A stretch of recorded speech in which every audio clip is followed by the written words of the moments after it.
TGR News, broadcasting from the State of Israel. Welcome back to TGR News. Hello, hello. This week we'll talk about BenGvir's first steps to bringing us back to the Temple Mount and what the U.S. had to say about it, and what has been Netanyahu's been doing in the first week back at the helm. But first, let's say thank you. Thank you for everything you guys have been doing. It is such an amazing thing to be a part of. It's just a blessing. It's a blessing to the people who are receiving the food from you guys, and it's a blessing to us to be able to do it through you, for you guys, giving them the food that they so desperately need. It is such a blessing every week to show up at their doorstep and give them the food for the family. It really is something special. It's hard to put in words.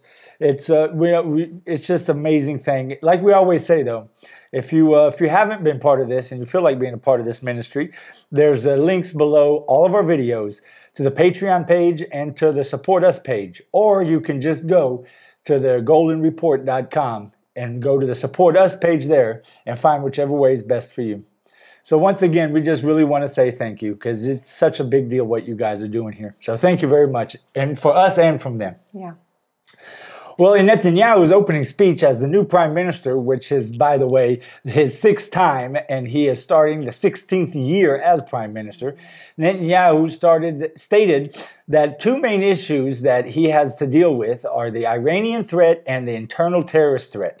But these are only two of the many things that the new government has to do out of the many issues ignored by the previous coalition. Yeah, there's so much to, really is so much to do. Yeah, just to repair. Yeah, that's absolutely the correct word. To repair, so much damage to repair from all the things that the old coalition really messed us up on. So many issues. But the main two, he's absolutely correct, is especially the number one is Iran. So we're happy with that. Yeah. On a side note, the same night the new coalition was sworn in, a large group of homosexuals and whatever else is in that group of people gathered and blocked the main highways between Jerusalem and Tel Aviv to protest against what they believe will be a wave of change, not in their favor, for this new coalition. Even though Netanyahu appointed a gay man married to another man and raising two children together as the Speaker of the House or the Speaker of the Knesset, Meir Ohana, which has always been in the Likud. He's an outwards gay guy. He's married to a man with two kids. And so I don't know what the homosexuals are protesting about because, I mean, it's pretty clear that obviously Netanyahu don't seem to have a problem with him. Yeah. Yeah, so, but it's just out of fear because of all the religious people. Yeah, yeah. And the new laws that the religious people are trying to pass here in Israel now. We're making it where it's okay now to discriminate if you own a business, right? Something like that. Yeah, but it's important to understand when it started and why. It's a guy with a religious shop that a gay guy came to him and say, I want you to print flyers for gay parade. Yes. And he's a religious guy, and he say, I don't feel like doing it because all the pictures, they're a little bit too much, too nudity and stuff. Yeah, and he disagree, and they sue him. The gay guy sue him because it's discrimination. So now they're trying to do like, let's say you have a religion and it's against your religion to do something, even business-wise, you can say no.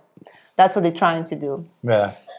So now all around the country, there's a big buzz about now doctors won't accept gay people to treat them in the hospital. Oh, yeah, it's ridiculous. It really so is ridiculous. It's just ridiculous, yeah. On the 1st of January, Israel started the new year with yet another large raise in cost of living. Electricity, property tax, gas, and food costs jump up on Sunday morning. This was a dirty trick left behind by Lieberman and his last coalition to try and start Netanyahu's term off with public anger at the government. Yes, exactly. So he's exactly what he say he's going to do, and he did, it was a dirty trick. We talked about it last 2 weeks ago, before we knew that this coalition was going to take office. It was just a dirty trick that Lieberman left behind to have all these big jumps up in prices right before he left, so it would be right that would take effect right when Netanyahu's would take effect. So it was just a trick, but thankfully most of the country, I think, knows about it because it was all over the news before. So I mean, it's so the trick didn't work for him. Yeah. Nah. The Arabs in Israel had a big win in the ICJ, the International Court of Justice, in the UN. 87 countries voted and passed the illegal state of Israel as an occupation of land of Arabs. And it really was a ridiculous thing that happened this week. This will most likely be followed by a wave of sanctions on the state of Israel by the UN.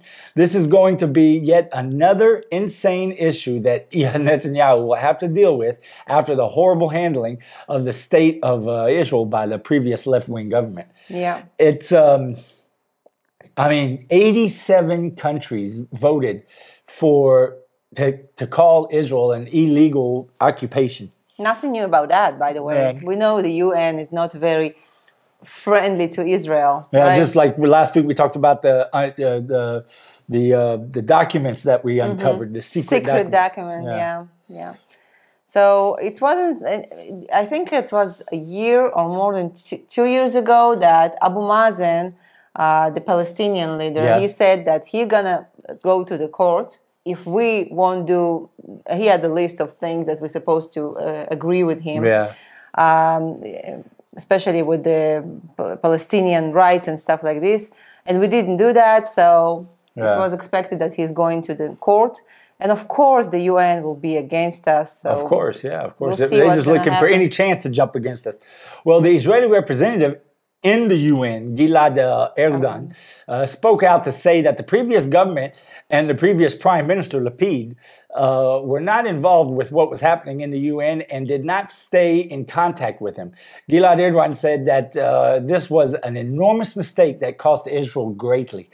I mean, it's usually, these guys don't usually speak out against, like the representative of the UN. They usually, in Israel, I've never heard of them speak out against the government before, but he did. He's like, well, this whole time that Lapid was a prime minister, he never talked to me, we never discussed anything, which is very important job of the prime minister, right? Yeah.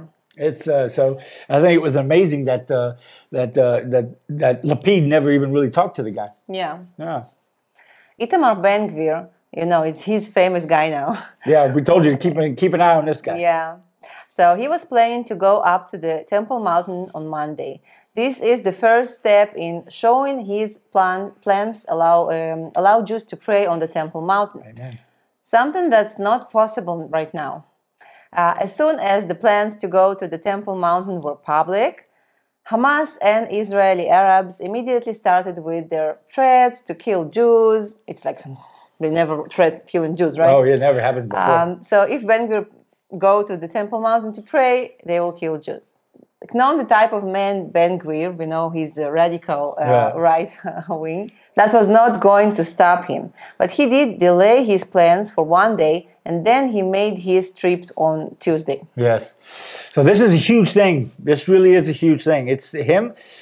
He didn't do it. The world's going crazy about it, by the way, about him just walking up on the Temple Mount. Which I don't understand why. They're saying it's changing the status quo, and it's not changing any status quo. Up until now, every time our coalition or friends of Knesset went to Temple Mountain once in a while, they didn't pray. It happened. Yeah, of course we didn't pray, and neither did he at this time either.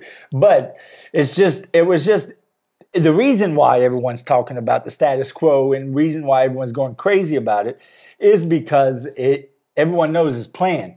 And we know his plan because he said it flat out that he wants to bring Jews back to praying on the Temple Mount, which is enormous. That's the first step in rebuilding the third temple, right? And that could be right around the corner now, it looks like, right?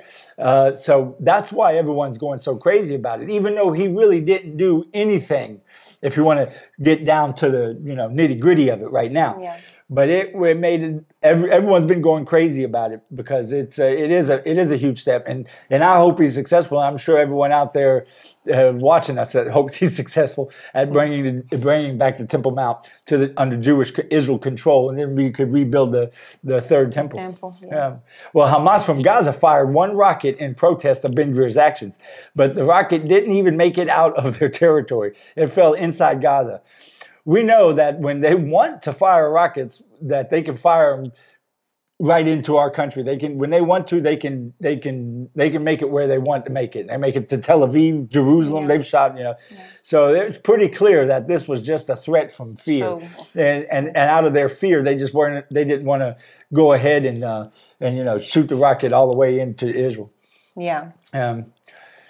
Well, the U.S., in response to BenGvir's plan, stated that they are against this, and even more that they're not willing to hear about Israel's growing our Jewish villages in the Judea and Samaria area. It seems like the outrageous statements just get more and more insane from the U.S. and exactly how far they will go to try and control our country. The U.S. said that it would be crossing a red line if we make any changes in the status quo on the Temple Mount, or if we try and grow our Jewish villages. Now, I said that purposely slow because it's crazy that unbelievable that America, well, let's be more clear, that the Biden administration would actually feel it's okay to tell Israel, you can't do anything to grow Jewish homes, to build more Jewish homes in your land, and you can't go on your Temple Mount. I don't know what to say. Yeah. That's just insane. It really is. It's crazy. Like we said, the world's going crazy over BenGvir's trying to get us back on the Temple Mount. Yeah. But it really is insane. It really is. By the way, the other countries that are speaking out against BenGvir at the Temple Mount are Egypt and Qatar. That's a good point, because think about it. The people who are speaking out against this are countries like Qatar and Egypt, which are known terrorist supporters, and Qatar especially, tons of money to terrorist organizations. And now the U.S. falls into that. The Biden administration falls into that same group of people. So that's a great point. I mean, pass that around when you're talking about this in America with your friends and your church members. The Biden administration falls right in line with these terrorist countries. Yeah, see how that goes by. Yeah. On Sunday night, on the first day that Netanyahu took office, Israel made an airstrike in Syria at the Damascus International Airport, where several storage units were filled with weapons for Hezbollah. Syria is also stating that 2 Syrian soldiers were killed in the airstrike.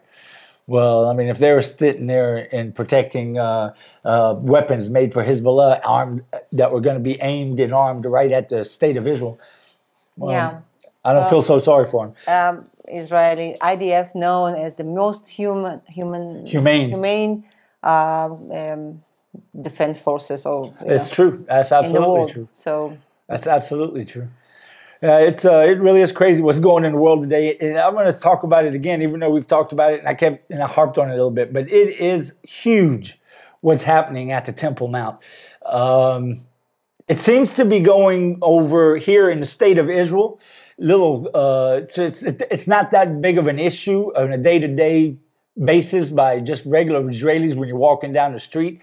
But what is huge is that in the past couple of weeks, if you ask Jews before 2 weeks ago, when do you think the third temple would be built?